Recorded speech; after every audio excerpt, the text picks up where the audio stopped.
Hello friends, PIB series के अंदर आपका स्वागत है। आज हम 21 तारीख की पीआईबी का डिस्कशन करेंगे।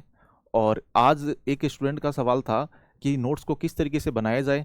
तो आप कोशिश करो कि ज़्यादा से ज़्यादा हैंड रिटन नोट्स बनाओ। यदि आपको डिजिटल वाला अच्छा लग रहा है तो आप डिजिटली भी बना सकते हो, और उसमें कोशिश करो कि उसको डॉक्स फाइल के अंदर बनाओ, क्योंकि क्या है कि जैसे आपको ऐड ऑन करने के अंदर आसानी रहेगी, उनको सर्च करने के अंदर आसानी रहेगी। वरना आप पीडीएफ फॉर्मेट के अंदर आप है ना उसको दूसरी जगह ऐड नहीं कर पाओगे। हैंड रिटन में क्या होता है कि जैसे अपना यूपीएससी का पैटर्न है, साइडों में जगह छोड़ के उस तरीके से नोट्स होते हैं हमारे, तो वहाँ पे अपन लिख सकते हैं। उनको कुछ भी ऐड करना है तो उसको ऐड कर सकते हैं, लेकिन उसके अंदर आप जैसे पीडीएफ फाइल है तो उसको ही रिवाइज करते रहोगे तो उससे ज़्यादा फायदा नहीं होने वाला है।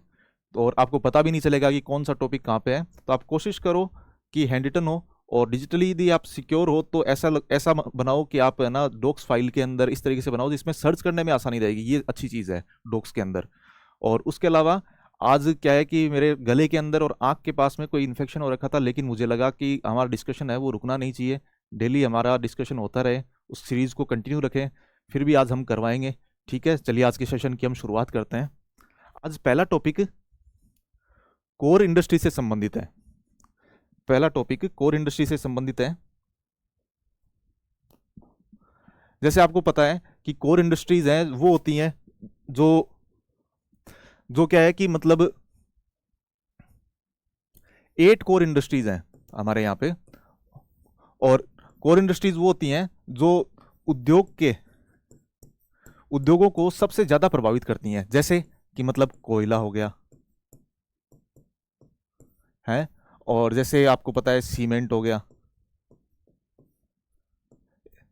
स्टील हो गया। इस तरीके से ये जो इंपॉर्टेंट चीजें हैं, जो क्षेत्र हैं, तो वो कोर इंडस्ट्रीज के अंदर आती हैं। और 8 कोर इंडस्ट्रीज हमारे यहाँ पे निर्धारित की गई हैं कि इनका ही हम एक सूचकांक निकालेंगे, जिसका आधार वर्ष क्या होता है 2011-12। ठीक है, और अभी हालांकि इसको चेंज करने की बात चल रही है, 2017-18 के समथिंग चेंज करने की बात चल रही है। आधार वर्ष का आपको पता है कि एक ऐसा सामान्य वर्ष चूज किया जाता है जिसके अंदर कोई महामारी या फिर इकोनॉमिक रिसेशन, आर्थिक मंदी इस तरीके से न आई हुई हो, और जिससे हमारे जो आंकड़े हैं वो सटीकतापूर्ण एक बेस ईयर के आधार पे हम देख सकें, उनको कैलकुलेट कर सकें। उसके लिए आधार वर्ष चूज किया जाता है। हालांकि अभी 2011-12 ही है, ये आपको याद रखना है। ठीक है, ये प्रमुख उद्योगों के लिए सूचकांक होता है। ठीक है, कोर इंडस्ट्रीज के लिए। तो हम इसके अंदर देखते हैं और क्या क्या है।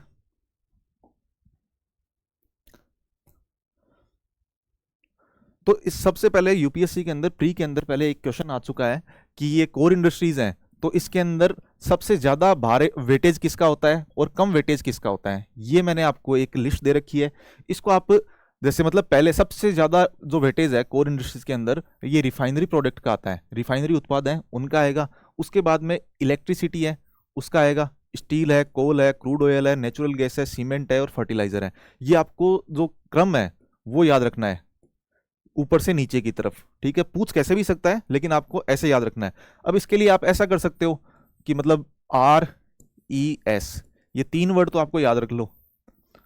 और उसके बाद में लास्ट वाला है जो F है, फर्टिलाइजर है, ये लास्ट के अंदर याद रख लो। और बाकी आपको जो एलिमिनेशन है उसके अंदर काम आ जाएगा ये, कि भाई फर्टिलाइजर से जस्ट ऊपर सीमेंट है, ये पता होना चाहिए। ठीक है, RES है, तो ये 3 चीजें याद रख ली। उसके बाद में आप एलिमिनेट आसानी से कर पाओगे। तो ये ट्रिक के तरीके से आप याद कर सकते हो। ठीक है, तो ये ICI होता है 8 कोर इंडस्ट्रीज के लिए। ठीक है, इंडेक्स ऑफ 8 कोर इंडस्ट्रीज है ICI। तो इसके बारे में है ये। फिर आगे देखते हैं हम, इसको निकालता कौन है। इसको निकालता है मिनिस्ट्री ऑफ कॉमर्स। ठीक है, पहली बात है कि आपको मिनिस्ट्री ऑफ कॉमर्स याद रखना है। उसके बाद में आप यदि ऑप्शन के अंदर ऐसा आता है कि DPIIT है तो ये भी है, क्योंकि ये मिनिस्ट्री ऑफ कॉमर्स के अंदर ही आता है। DPIIT, department of promotion of industry and internal trade. ठीक है, तो ये इसी के अंदर आएगा। तो ये आएगा ऑप्शन तो भी सही है, ये आएगा तो भी सही है। और एक इकोनॉमिक एडवाइजर होता है, ऑफिस ऑफ इकोनॉमिक एडवाइजर, ये भी निकालता है, तो ये भी इसी के अंदर आता है। OEA, तो ये आता है तो भी सही है। ठीक है, ये 3 पॉइंट आपको याद रखने हैं। वैसे मेनली आपको ये 2 याद रखने हैं। और ये मंथली आधार पे होता है। इसका बेस ईयर मैंने आपको बता दिया, अभी मंथली रिलीज हुई थी, उससे संबंधित न्यूज़ थी, मुझे लगा कि बेसिक से अपने को करवाना चाहिए। तो ये मंथली रिलीज होती है, 2011-12 इसका बेस ईयर है। और ये आईआईपी से भी जुड़ी हुई है। आईआईपी है, आईआईपी का जो 40% से ऊपर का पार्ट है, 40% से ऊपर है, तो वो आईसीआई होता है। जो कोर इंडस्ट्रीज हैं उसका पार्ट होता है 40%, तो आईआईपी जो मतलब पूरी इंडस्ट्रीज होती हैं उनका प्रोडक्शन कितना हो रहा है इंडिया के अंदर, उसके लिए आईआईपी होती है, इंडेक्स ऑफ इंडस्ट्रियल प्रोडक्शन। ठीक है, हिंदी में देख लो औद्योगिक उत्पादन सूचकांक कहते हैं इसको। और बस इसके अंदर क्या है कि आईआईपी है, तो आईआईपी जारी कौन करता है? एनएसओ जारी करता है, ये आपको पता होना चाहिए, नेशनल स्टैटिकल ऑफिस है। फिर उसके बाद में ये 40.27% है, तो ये इसका पार्ट होता है, परसेंटेज इतने परसेंटेज है ना, ये टोटल कवर करती है। जो आईआईपी है, आपको अभी बता दिया मैंने, वैसे आईआईपी का जो 40% है वो कोर इंडस्ट्री ही करती है। ठीक है, फिर आगे चलते हैं हम। हमारा एक बहुत ही बहुप्रतीक्षित कोर्स है वो लॉन्च हो चुका है, जो मेंस आंसर राइटिंग प्रोग्राम से संबंधित है। और ये हमारी स्टडी विद डीजे ऐप है, वहाँ पे आप जाके चेक कर सकते हो। पिछले टाइम पे, पिछले साल इसके अंदर 3,000 के समथिंग बच्चे इनरोल थे। और ये जो धर्मेंद्र सर हैं वो इसको खुद वेंटर करते हैं। और आपके जो शेड्यूल है वो यदि नहीं बन पा रहा है, कि मतलब आप रेगुलर अपने पढ़ाई के अंदर नहीं रह रहे हो, आपको शेड्यूल चाहिए, साथ के अंदर एक अच्छा मेंटर चाहिए, तो आप इस कोर्स को ज्वाइन कर सकते हो। हमारी ऐप है, इसके ऊपर जाके और देख सकते हो। ये हमारे हेल्पलाइन नंबर है 2, आप इस पे जाके कॉल कर सकते हो और कोई जानकारी चाहिए तो। ठीक है, चलिए आगे चलते हैं।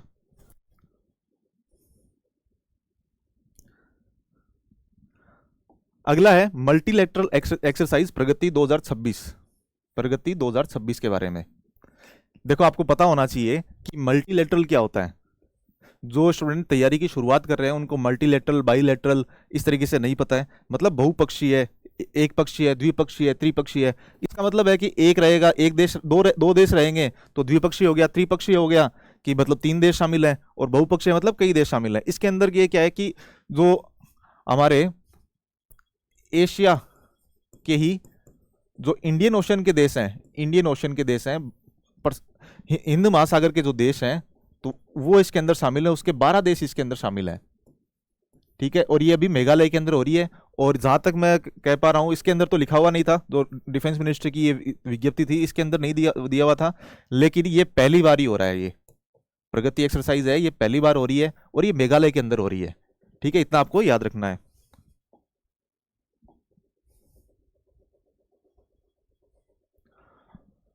तो जैसे 12 मित्र देश हैं, तो वो इसके अंदर शामिल होंगे।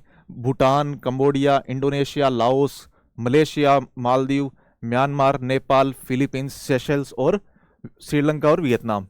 ये जो हिंद महासागर के आसपास के देश हैं वो सब इसके अंदर शामिल हैं, और भारत के पड़ोसी देश हैं वो भी इसके अंदर शामिल हैं। जैसे प्रगति का अर्थ क्या है? Partnership for regional armies for growth and transformation in the Indian Ocean region. मतलब इंडियन ओशन रीजन है, उसी के अंदर ही के देश हैं, तो उनकी पार्टनरशिप को बढ़ावा देना। उसके अलावा जैसे हमने थोड़े दिन पहले देखा था, जैसे सागर है, security and growth all in the region. और उसके बाद में हम महासागर लेके आए थे, म्यूचुअल एंड होलिस्टिक एडवांसमेंट। और उसके बाद में जो सागर वाली है वही है, तो ये महासागर लेके आए थे। तो ये हम पहले देख चुके हैं। और ये प्रगति है, तो इसी के जो ऑब्जेक्टिव है, इसके उद्देश्य हैं इन सब के, तो उसी को ही फुलफिल करेगी। ठीक है, अब इसका मुख्य फोकस क्या होगा? जैसे मतलब अर्ध पहाड़ी क्षेत्र है जो हमारे नॉर्थ ईस्ट के हैं, तो वहाँ पे इंसर्जेंसी ज़्यादा होती है, ज़्यादा से ज़्यादा ड्रग ट्रैफिकिंग होती है वहाँ पे। तो वहाँ पे हम क्या करेंगे कि इंटेलिजेंस शेयर करेंगे। और जो काउंटर टेररिज्म है, तो उसके अंदर ऑपरेशन है, तो उसके अंदर जो हिली रीजन के अंदर होते हैं, तो उसमें हम सहयोग करेंगे, पड़ोसी देशों को सिखाएंगे। ठीक है, फिर आगे देखते हैं। अगला टॉपिक अटल इनोवेशन मिशन के बारे में है। जैसे ये अटल इनोवेशन मिशन है, जो ग्रामीण मतलब स्कूल के अंदर भी है, यूनिवर्सिटीज के अंदर भी होता है, और जो ग्रामीण या दूर दराज के क्षेत्र हैं वहाँ पे मतलब जो स्टार्टअप हैं या फिर उस स्टार्टअप इकोसिस्टम को बढ़ावा देने के लिए अटल इनोवेशन मिशन सरकार लेके आई थी। और जैसे अभी न्यूज़ है कि जो जम्मू कश्मीर है, तो यहाँ पे जो सीमावर्ती क्षेत्र हैं, इसके फ्रंटियर मतलब सीमावर्ती क्षेत्र हो गए, तो सीमा सीमा वाले क्षेत्र हैं, तो वहाँ पे ये अटल इनोवेशन मिशन है, तो ये किस तरीके से काम कर रहा है, जो छोटे छोटे जो इंक्यूबेटर्स हैं, तो वो मतलब स्टार्टअप उद्योग को कैसे बढ़ावा दे रहे हैं, तो इसके बारे में हम देखेंगे।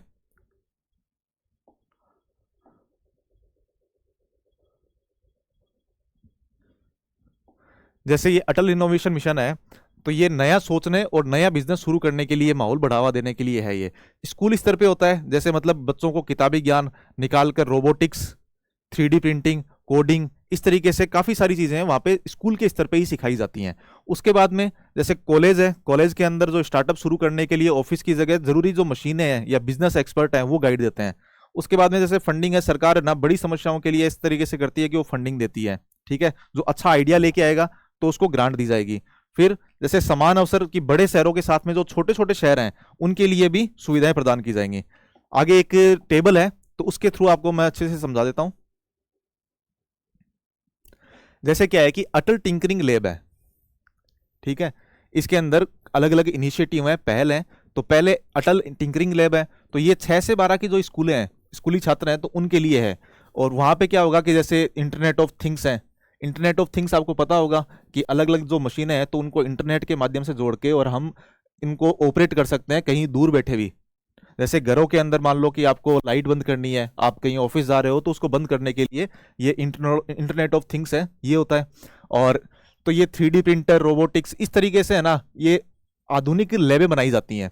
ठीक है, और यहाँ पे 1 करोड़ से ज़्यादा छात्र हैं, उनको प्रेरित कर रही है अटल टिंकरिंग लैब। ये इसी का ही पार्ट है, अटल इनोवेशन मिशन का पार्ट है।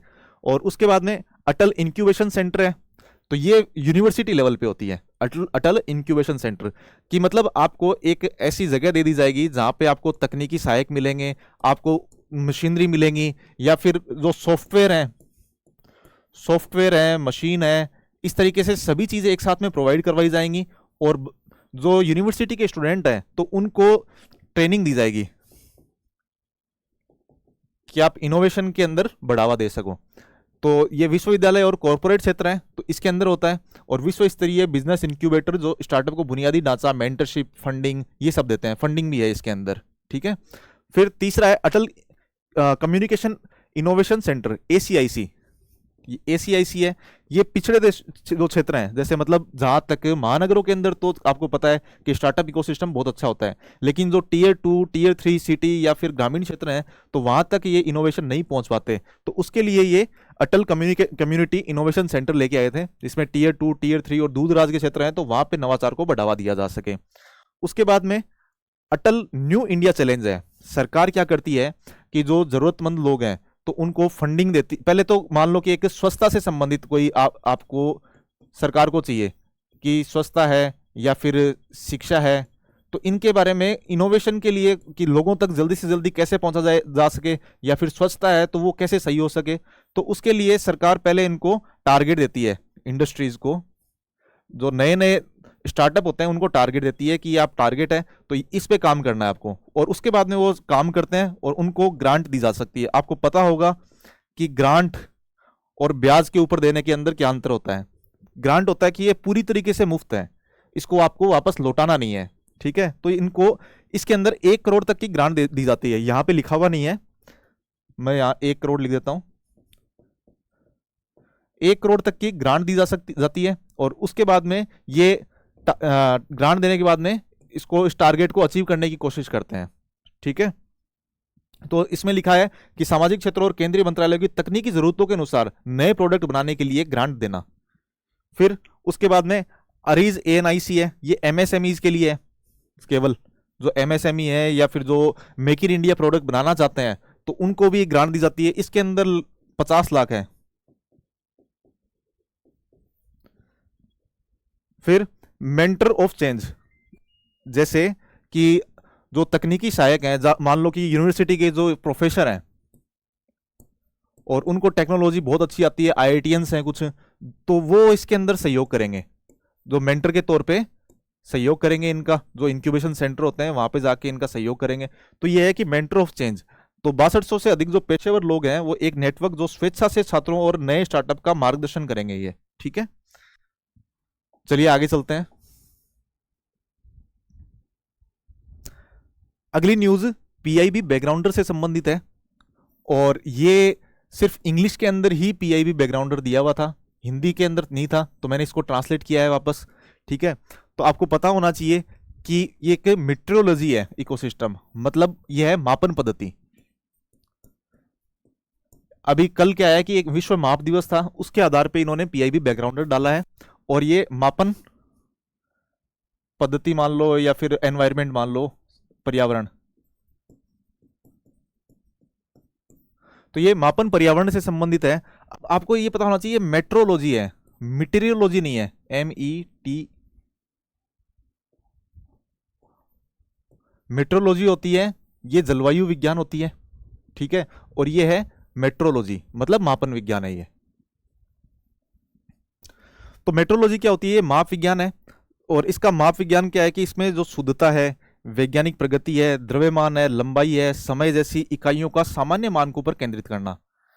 कि मतलब आपको पता है कि जैसे आप किसी पेट्रोल पंप के ऊपर जाते हो और बंद करता हूँ, हाँ, पेट्रोल पंप के ऊपर जाते हो और आपको 1 लीटर का जो है आपको तेल डलवाना है, और वो 1 लीटर ही डाल रहा है या नहीं डाल रहा है, इसकी क्या गारंटी है?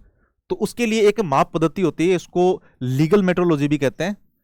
तो वो क्या है कि मतलब 1 लीटर डाल रहा है या नहीं डाल रहा है, या फिर आपको पता है कि आप एक चिप्स का पैकेट ले रहे हो तो वो 50 ग्राम उसके अंदर चिप्स होने चाहिए मान लो, है, तो वो 50 ग्राम है या नहीं है, इसके लिए एक आधिकारिक तौर पे लीगल बाइंडिंग बनाने के लिए कि वो उतना ही डाले, ये मेट्रोलॉजी काम आती है। और इसके लिए एक ऐसा यूनिट निर्धारित की गई है, ऐसा यूनिट होती है, स्टैंडर्ड होता है, इंटरनेशनल स्टैंडर्ड है ये। तो उसके आधार पे कि वही 1 किलो है, जो अमेरिका का 1 किलो है और भारत का 1 किलो है, वो दोनों सेम हो, उसके लिए ऐसा यूनिट होती है ये 1 किलो या फिर 1 मीटर। आप अलग अलग चीजों के अंदर जो भी अपन माप करने योग्य चीजें होती हैं उनको सबको आप देख सकते हो। तो ये 1 किलो हो गया, 1 मीटर हो गया, ये सब जो इंटरनेशनली सेम रहे उसके लिए ऐसा यूनिट होती है। और हम विधिक तौर पे उनको जांच कर सकें उसके लिए ये होता है कि उपकरणों को अनिवार्य सत्यापन के माध्यम से सार्वजनिक सुरक्षा और निष्पक्ष व्यापार सुनिश्चित करने पर यह केंद्रित होती है। ठीक है, ये मैंने समझा दिया आपको। तो आपको पहले इतिहास के अंदर देखना होगा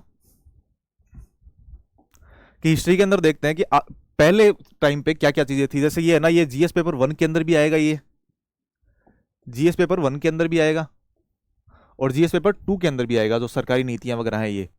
तो आपको पता है कि जैसे पहले अलग अलग मापन की पद्धतियां होती थी, सीर हो गई, इस तरीके से अलग अलग हैं, वो रत्ती हो गई, वो हम देखेंगे। लेकिन पहले ये सेम वही चीज़ें हैं कि मेट्रोलॉजी क्या होती है? मेट्रोलॉजी माप का विज्ञान है, ये इकाइयों और मापने वाले उपकरणों के लिए सामान्य मानक स्थापित करता है। लीगल मेट्रोलॉजी क्या है कि ये मापों का विनियमन करता है, वो सेम ही है, मैंने बताया कि अगर निष्पक्ष व्यापार हो सके और जो ग्राहक हैं तो उनको दिक्कत नहीं आए। अनुप्रयोग कहाँ कहाँ होता है? जैसे नेविगेशन है, मान लो कि आप 1 किलोमीटर चल रहे हो, तो 1 किलोमीटर का मतलब यहाँ का 1 किलोमीटर और जो गूगल मैप का 1 किलोमीटर है वो सेम होना चाहिए। ठीक है, तो ये इसके अंदर काम आएगा। आप निर्माण कर रहे हो किसी चीज का तो उसके अंदर आएगा। उत्पाद विकास है, जैसे मतलब 1 किलो, मैंने चिप्स का एग्जाम्पल दिया कि 50 ग्राम चिप्स है। पर्यावरण निगरानी के अंदर जैसे मान लो कि आपको CO2 है, तो CO2 का उत्सर्जन कितना कर रहा है कोई भी देश, वो पीपीएम निर्धारित करता है। पीपीएम एक मानक है, ठीक है, ये पीपीएम का मान है, तो वो अलग अलग देशों में अलग अलग होगा। तो हमने क्या है कि एक पेरिस संधि कर रखी थी, पेरिस संधि के जो टारगेट है हमने अचीव करने हैं पूरे वर्ल्ड के अंदर, अलग अलग देशों ने अपने अपने टारगेट डिसाइड किए हैं। तो पेरिस संधि के अंदर क्या होगा कि ये पीपीएम के मान यदि अलग अलग होंगे तो वो सही से ये संधि को फुलफिल नहीं कर पाएंगे। ठीक है, तो इसलिए ये पर्यावरण की जो निगरानी है उसके अंदर भी काम आता है कि ये पीपीएम की मात्रा है तो वो सब जगह सेम रहे। फिर जैसे चिकित्सा उपकरण है, चिकित्सा उपकरण का मतलब है कि मान लो कि बीपी है, किसी को बीपी है तो इतनी बीपी का एक वो होना चाहिए कि आपको पता है कि 80-120 होना चाहिए मापन। अब क्या पता कि वो मशीन है तो वो गलत बता रही है आपको, बीपी की मशीन है वो गलत बता रही है, यदि वो प्रमाणीकृत मशीन नहीं होगी तो ये गलत बताएगी, तो उसके लिए भी ये एप्लीकेशन है। फिर मेडिसिन मैंने बता दिया आपको। फिर फूड इंडस्ट्रीज है, जैसे फूड प्रोसेसिंग इंडस्ट्रीज, वो वही चीजें हैं जो मतलब चिप्स वगैरह या फिर कोई भी खाने का उत्पाद है, दूध है, कुछ भी है, तो वो सब इसके अंदर आ जाएगा। ठीक है, फिर आगे देखते हैं हम।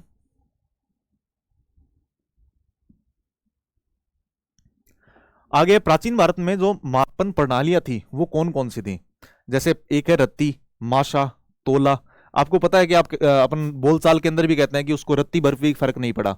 इसका मतलब है कि रत्ती क्या होते थे कि छोटे छोटे बीज होते थे जिनका मान एक समान रहता था, जिनका वजन है वो सबका समान रहता था। तो वो रत्ती तोलने के माप में काम आती थी कि जो महंगी चीजें हैं, छोटी चीजें हैं, महंगी चीजें हैं, तो उनके लिए काम आती थी ये। ठीक है, जैसे मतलब गोल्ड हो गया या प्रीसियस स्टोन हो गए, इनको मापने के लिए काम आती थी। अब आप अभी कभी सुनार के पास में भी जाओगे तो देखोगे ये रत्ती नाम है ना, वो कई बार लेते हैं। ठीक है, फिर उसके बाद में माशा है, जो ये रत्ती का ही थोड़ा सा ऊपर वाला पार्ट है कि रत्ती की एक निश्चित संख्या से प्राप्त उच्च इकाई है ये। रत्ती से थोड़ा बड़ा होता है माशा। फिर उसके बाद में होता है तोला, कि इतने तोला सोना है, इतना तोला सोना है, वो सब आपको पता है ना। तो ये वाणिज्यिक लेन देन और कीमती धातुओं के लिए होता है ये तोला भी। फिर जैसे इससे बड़ी यूनिट कौन सी होती है? ये तो होती है छोटी छोटी यूनिट्स, जो प्रीशियस मेटल वगैरह ये जो चीजें होती है ना, उनके लिए ही काम आती है, आती थी। ये पास्ट है, हिस्ट्री के अंदर है। और फिर इनकी जो बड़ी यूनिट है, जो शीर है, मोंड है, ये मंडी मैंने हिंदी में ट्रांसलेशन गलत है, ये मोंड है और कैंडी है, ये सब होती हैं। ठीक है, तो ये जो कृषि के उत्पाद होते थे, बड़े उत्पाद होते थे, जैसे पहले बाट वगैरह इस तरीके से चलते थे, तो वो उस काम आते थे ये पहले, ये शीर और मांड। अभी मैं आगे डायग्राम दिखाता हूं आपको, आपके लिए डायग्राम भी लेके आया हूं जो पीआईबी के अंदर ही दे रखा है। ये मिनिस्ट्री ऑफ कल्चर की वेबसाइट पे था ये डायग्राम। जैसे रत्ती इस तरीके से बीज होते थे ये, ठीक है, और माशा है तो कई रत्तियों को मिला के माशा बनाया था। और तोला है तो ये तोले का एक फ्रेम आप देख सकते हो। जैसे शीर है तो इस तरीके से बाट होते थे, और ये मोंड और कैंडी होते थे इस तरीके से। आपने कभी पुराने किलो के अंदर देखे होंगे इस तरीके से बाट ये। ठीक है, तो जैसे मतलब आपको पता है कि सिंधु घाटी सभ्यता है, तो उस टाइम पे भी अलग अलग माप चलते थे। आप 0.72 इस तरीके से, और आपको पता है कि दशमलव प्रणाली आ गई थी उस टाइम पे। और जो हाथी दांत है, हाथी दांत का एक सांचा मिलता है वहां पे, कि उससे क्या है कि जैसे नगर विकास प्रणाली है, तो उसको सांचे में डालने के लिए कि इतनी जगह है, तो इसको मापने के लिए और आगे जोड़ दिया। तो मतलब जैसे आज मीटर हो गया, तो उस तरीके से पहले हाथी दांत को यूज में लिया जाता था। और आपको पता है कि नगर नियोजन वहां का कितना अच्छा था। तो ये सिंधु घाटी सभ्यता के समय था ये। फिर उसके बाद में जैसे मौर्य काल आया, तो उस टाइम पे भी प्रशासन और कराधान के लिए संगठित प्रणालियां विकसित की गई थी। और शेरशाह सूरी था, तो उस टाइम पे आपको पता है कि रुपया कॉइन बन गया था। तो उसको भी स्टैंडर्डाइज कर दिया था कि मतलब इतने ग्राम का ये रुपये का कॉइन होगा, और उसके ग्राम डिसाइडेड थे। तो ये मतलब ऐतिहासिक दृष्टिकोण है इसका, मापन पद्धति का। और आज के टाइम पे क्या होता है, आज उसके बाद में क्या विकास हुआ? 1947 में नेशनल फिजिकल लेबोरेटरी की स्थापना हुई थी। ठीक है, एनपीएल की स्थापना हुई थी।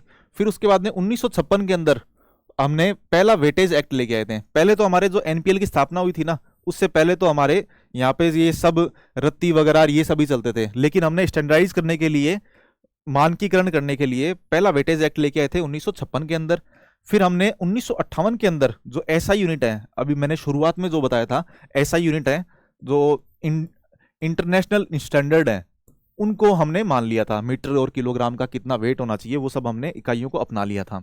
फिर उसके बाद में क्षेत्र के अंदर रिवाइज्ड संशोधन मानक लेके आए थे हम कि क्या क्या होना चाहिए, ये कोई काम का नहीं है ज़्यादा। 2009 के अंदर लीगल मेट्रोलॉजी एक्ट आया था, ये काम का है।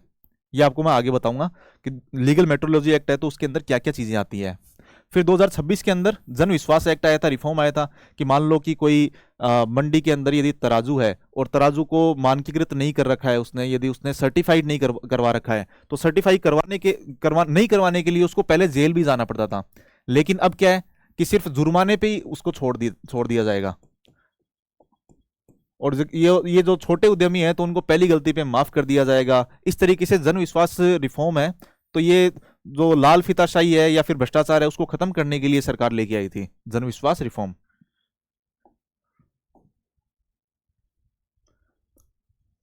फिर आपको बताया मैंने कि जैसे नेशनल फिजिकल लेबोरेटरी है, एनपीएल है, ये 1947 के अंदर बनी थी, और इसने जो मीटर और किलोग्राम इसके जो मानक हैं, प्रोटोटाइप हैं, वो अपने यहाँ पे रख रखे हैं।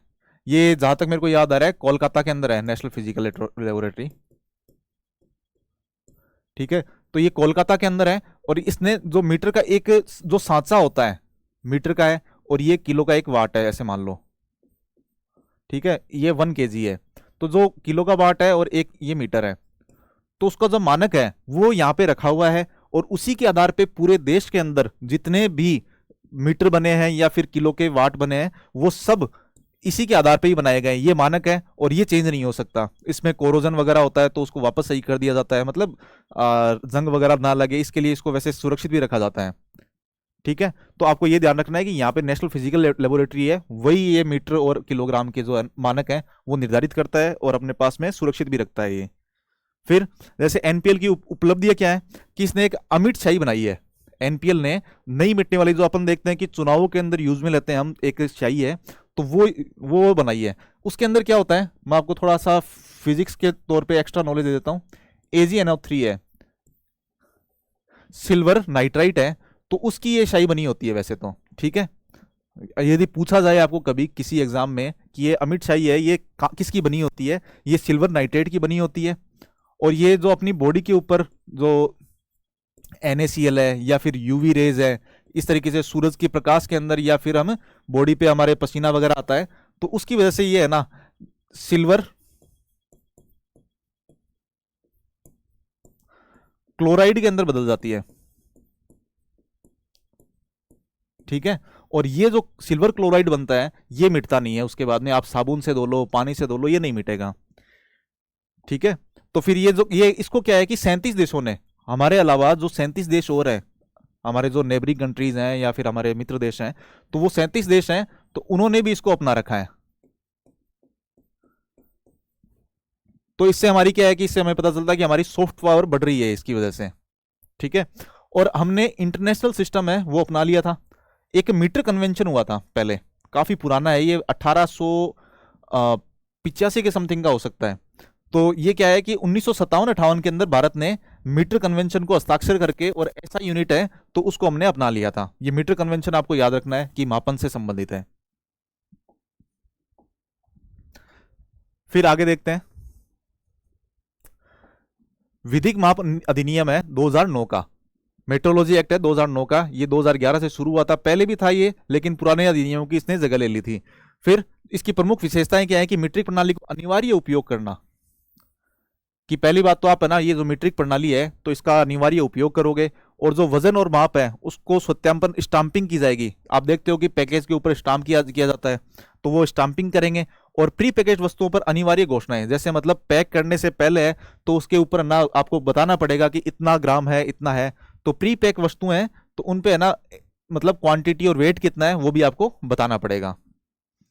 फिर इसके तहत कवर कौन कौन सी चीजें की जाती हैं, जैसे मतलब तोलने वाले उपकरण, मान लो तराजू है, ये सब है, तो वो भी इसके अंदर कवर किए जाएंगे। पैक्ड वस्तुएं, आपको पता है कि जो डब्बा बंद वस्तुएं आती हैं वो सब आएंगी। पेट्रोल पंप है तो वहां पे भी वो भी जो उसको सील कर दिया जाता है, उसके बाद में कि एक मापन लगा के उसको सील लगा दिया जाता है, उसके बाद में जो सरकार पेट्रोल मालिक है तो उसको चेंज नहीं कर सकते। फिर पानी और बिजली के मीटर हैं, तो इनकी कितनी क्वांटिटीज आ रही है आपको ये भी मापन पद्धति के अंदर आएगा। फिर चिकित्सा उपकरण है, बीपी वगैरह, वो मैंने आपको बता दिया। दूर संचार और डिजिटल सेवाएं हैं वो भी इसके अंदर आ जाएंगी। ठीक है, अब जन विश्वास अधिनियम आया था 2023 के अंदर, वो मैंने आपको बता दिया कि जन विश्वास अधिनियम है तो उसमें सिर्फ मौद्रिक जुर्माना कर दिया।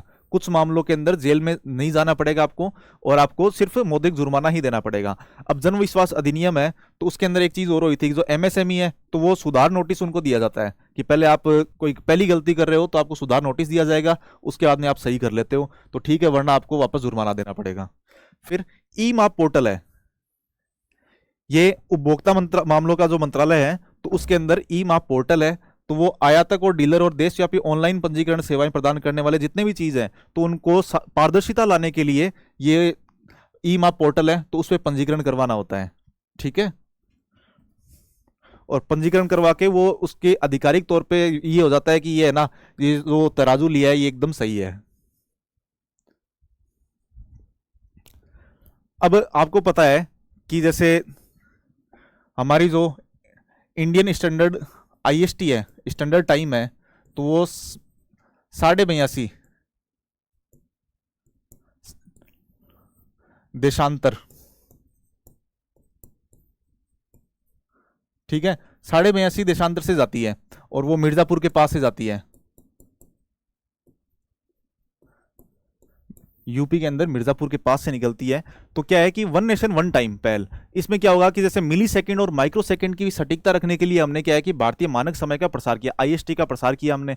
इससे क्या होगा कि जैसे 5G सेवाएं हैं, टेलीकॉम है, या पावर ग्रिड है, नेविगेशन है, ये क्या है कि बहुत ही ज्यादा इंपॉर्टेंट चीजें होती हैं। जैसे मान लो कि आपको पावर ग्रिड के ऊपर जैसे टाइम यदि अलग अलग दिखाएगा, अलग अलग जगह पे अलग अलग दिखाएगा, तो क्या है कि साइबर थ्रेट होगी, साइबर सुरक्षा को खतरा होगा। इस तरीके से अलग अलग जो स्टॉक एक्सचेंज है, मान लो 1 मिनट भी ऊपर नीचे हो गया ना, तो बहुत ज्यादा दिक्कत हो जाती है साइबर स्टॉक के अंदर, क्योंकि आपको पता है कि स्टॉक मार्केट हर सेकंड बदलता है और कोई भी लाभ कमा सकता है यदि टाइम चेंज हुआ तो। इसलिए आईएसटी है तो ये भी उस मापन पद्धति के अंदर ही आता है। जैसे नेविगेशन है, एआई को सुरक्षित करने वाली वित्तीय लेन देन है, ये सब है, ठीक है। तो ये जीपीएस वगैरह ये सब इसके अंदर आएंगे। फिर उसके बाद में OIML प्रमाणन। OIML क्या आता है कि international organisation for legal metrology, international organisation for legal metrology. ये क्या करता है कि जैसे अंतर्राष्ट्रीय स्तर पे जितने भी, पहले क्या है, हम विदेशों के अंदर जाके, मान लो कि हम यूएस के अंदर हमारा जो कोई भी एक उपकरण बनाया हमने, लेबोरेटरी का उपकरण बनाया, या फिर बीपी मापने वाला, या फिर कुछ तराजू ही बनाया, ये तराजू बनाया है, तो पहले इसको प्रमाणन करवाना होगा हमें, क्योंकि हमने मेट्रोलॉजी जो वो कन्वेंशन है, मीटियो कन्वेंशन है, तो उसको हम एक्सेप्ट कर चुके हैं। तो उसको हम तराजू को प्रमाणन कराएंगे यूएस में जाके, और उसके बाद में हमारे यहाँ वापस आएगा, और उसके बाद में हम इसको बेच सकते हैं, मतलब विदेशों में भी बेच सकते हैं। अब क्या है कि भारत के पास में IMLO सर्टिफिकेशन हो चुका है, 2023 के अंदर भारत को ये सर्टिफिकेट मिल गया था। इस सर्टिफिकेट से क्या होगा कि हम हमारे यहाँ पे उसको प्रमाणित कर सकते हैं, और उसके बाद में विदेशों के अंदर उसको निर्यात भी कर सकते हैं। या फिर कोई दूसरे देशों के पास में ये प्रमाणन सर्टिफिकेट नहीं है, तो उनके यहाँ के जो सामान है वो यहाँ पे मंगवा के और उसको प्रमाणित करके और फिर उसके वापस उनको भेज सकते हैं, ठीक है। तो इससे हमारा क्या होगा कि फॉरेन एक्सचेंज है, विदेशी मुद्रा है, तो वो भंडार भी बढ़ने की संभावना रहती है, ठीक है, और हम निर्यात के अंदर अच्छे अच्छे भागीदार हो सकते हैं।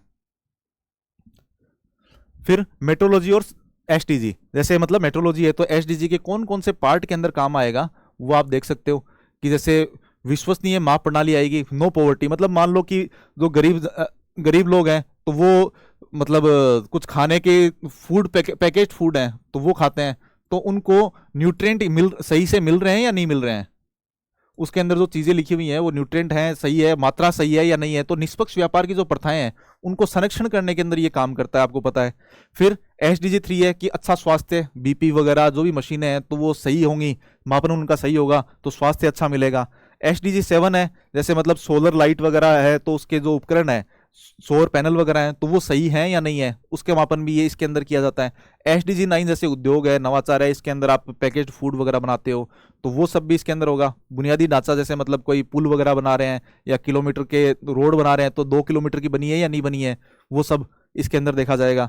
फिर SDG 13 है क्लाइमेट एक्शन से संबंधित। ये SDG आपको याद नहीं हो रहे हैं तो मैं एक दिन ऐसा करेंगे कि अपन वापस कभी SDG आया तो हम SDG की एक ट्रिक है मेरे पास में, वो अपन डिस्कस करेंगे और आपको बहुत ही आसानी से याद हो जाएगी SDG की ट्रिक, ठीक है। फिर उसके बाद में एक छोटी सी न्यूज है कि NHRC ने इसने स्वयं ऑटो कॉग्निशन लिया है कि वहां पे एक KBR नेशनल पार्क है। मेरे को ये KBR नेशनल पार्क एक अलग चीज दिखी, इसलिए मैंने इसको इसके अंदर डाल लिया है कि KBR नेशनल पार्क कहाँ पे है, ये अपनों को पता होना चाहिए। और वहाँ पे जो 5 साइंटिस्ट हैं वो कुछ पेड़ गिराने से संबंधित धरना वगैरह दे रहे थे तो उनको अरेस्ट कर लिया गया था। तो आपको ये पता होना चाहिए कि KBR नेशनल पार्क है ये कहाँ पे है, ये हैदराबाद के अंदर है, तेलंगाना हैदराबाद के अंदर है, और सिटी के अंदर ही है, ये शहर के अंदर है, ठीक है। जैसे शहर के अंदर यदि कोई नेशनल पार्क वगैरह होता है तो उसको अपन ऐसे कह देते हैं एक कीवर्ड है, आप मेंस आंसर राइटिंग के अंदर काम ले सकते हो। अर्बन, अर्बन लंग, शहरी फेफड़े, कि मतलब वो जो शहरों के अंदर प्रदूषण हो रहा है तो उसको सोखने का काम करते हैं। ठीक है, ये कीवर्ड है, आप याद रख सकते हो इसको कहीं भी यूज लेना हो तो ये क्या है कि पोश इलाके जैसे जुबली हिल है वहां पे है, और इसकी खासियत क्या है कि ये बीचों बीच स्थित है, ये बहुत बड़ा पार्क है और अपनी हरियाली, वोकर पाथ है और मोर है सहित अन्य विभिन्न प्रकार के पक्षी और पौधों के लिए जाना जाता है। फिर एनडीए में है तो ये नाथपा जाकरी है, तो उसकी जल विद्युत परियोजना है, तो उसमें बांध सुरक्षा पर सामुदायिक जागरूकता कार्यक्रम किया। तो आपको ये पता होना चाहिए कि नाथपा जाकरी या उससे संबंधित दूसरे कौन कौन से ये बांध हैं और कौन कौन सी नदी के ऊपर हैं, तो वो आपको पता होना चाहिए, इसलिए मैंने इसको डाला है इसके अंदर। ठीक है, तो ये लास्ट स्लाइड है।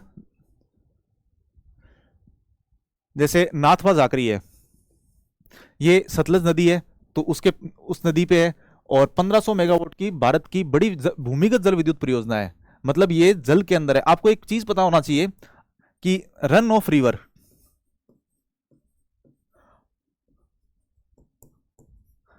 रिवर क्या होता है ये आप बताओगे? चलो मैं ही बता दूंगा, आप सोचना बस एक बार कि रन ऑफ रिवर का मतलब क्या होता है। और फिर जैसे सिंधु समझौता है, सिंधु जल समझौता है पाकिस्तान के साथ में हमारा,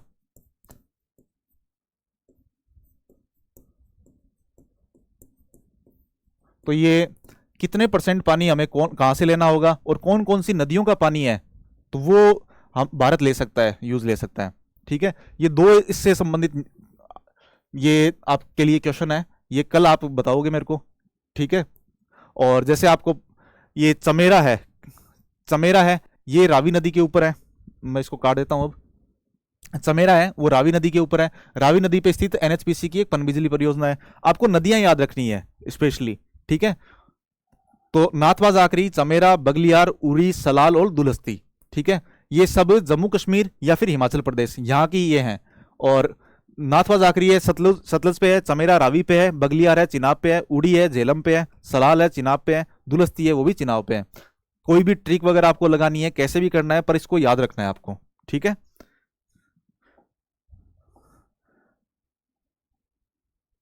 कल वाले क्वेश्चन के अंदर आंसर बी और डी है। लगभग सभी ने अच्छा आंसर दिया है, सही आंसर दिया है। तो ये आज आज का क्वेश्चन है, ये रति वगैरह इनके बारे में है, आप इसको देखना, मेरे को कमेंट बॉक्स के अंदर बताना। और ये कोर इंडस्ट्रीज हैं तो उनके बारे में है।